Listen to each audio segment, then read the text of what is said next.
Six regular hexagonal blocks of side length 1 unit are arranged inside a regular hexagonal frame. Each block lies along an inside edge of the frame and is aligned with two other blocks as shown in the figure below. The distance from any corner of the frame to the nearest vertex of a block is 3/7 unit. What is the area of the region inside the frame not occupied by the blocks? So we have been given a hexagonal frame, and inside that there are 6 regular hexagonal blocks as shown in the figure. We have to calculate the difference of these areas. That is nothing but the area of the region inside the frame not occupied by the blocks. Now what is the area of a regular hexagon? Area of a regular hexagon is equals to 6 times the area of the equilateral triangle, which is equal to the side of the regular hexagon. Because we have in a regular hexagon angle between the sides is 120 degrees. So you can divide them into 6 equilateral triangles, 6 into 6 60 60 60 triangles. And you know equilateral triangle area is √3/4 into side square. So now here for the hexagonal frame we don't know the side, that's only what we need to calculate, but we know the side of the hexagonal block is 1 unit. So area of the frame is 6 into √3/4 into x square. Let us say the x is the side of the hexagonal frame. So equilateral triangle area is √3/4 into x square, and we have 6 equilateral triangles. Then it will become area of the regular hexagon minus, we have now 6 regular hexagonal blocks of one side, 1 unit. So 6 into √3/4 into 1 square. Can we simplify this? We can take 6 into √3/4 common. Then we will get simply x square minus 6, which is equals to 6 into √3/4 into x square minus 6. Now the whole activity what we have to do is basically to find out what is the value of the x. For that we will be using the angles between the sides of a regular hexagon, and we use the other properties and try to find out what is the value of x. As we said earlier, area of regular hexagon is 6 times the area of equilateral triangle. So 6 into √3/4 into x square. Now let us say that the side of the hexagonal frame is equal to x. And let us see what information we have from the diagram so that we can get some parts of the x value.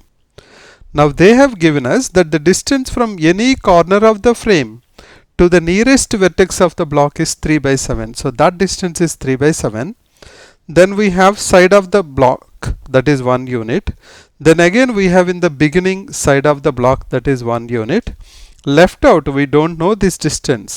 Actually let us try to fill that whatever the space is there. We will try to divide that into a parallelogram and a trapezium, because you can see that these two hexagons, whatever we have, the block and the frame, they both are, the sides are parallel to each other, because we know the angle between them is 120 degrees.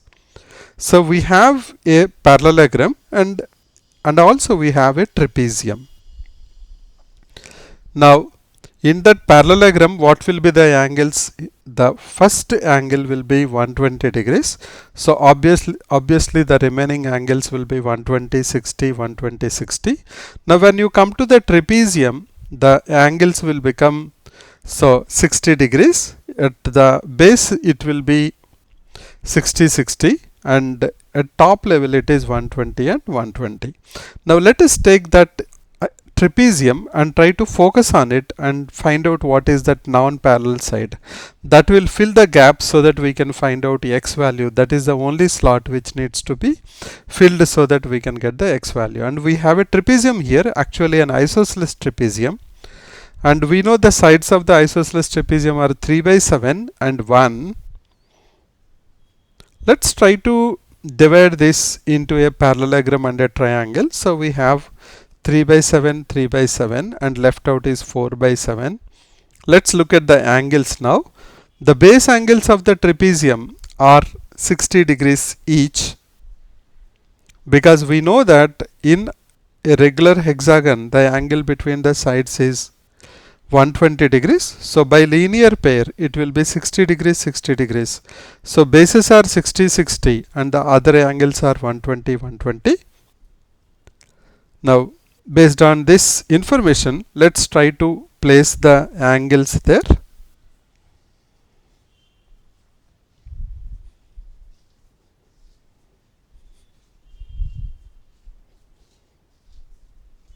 So in isosceles trapezium we have base angles are 60, 60, and the other two angles are 120, 120, which you can see very clearly because we have a parallelogram, and the base of the one base of the isosceles trapezium and one side of the parallelogram both are common.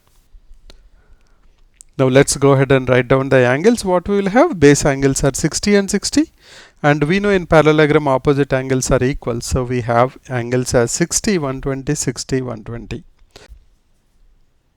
So the left out angles from the triangle will be 60 degrees, 60 degrees, and 60 degrees. Turns out to be that's an equilateral triangle. That's a good news for us.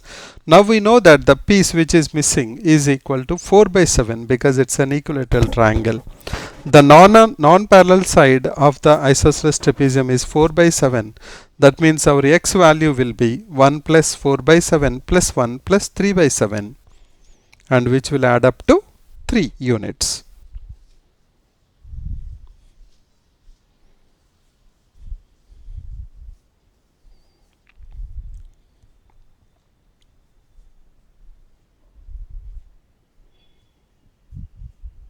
Once we know x equals to 3 units, the area required, or what is the area of region inside the frame not occupied the blocks, is, as for our earlier formula, 6 into root 3 by 4 into x is 3 now, we got it. So 3 square minus 6. 3 square is 9, 9 minus 6 is 3, 3 into 6 is 18, 18 root 3 by 4 can be simplified to 9 root 3 by 2.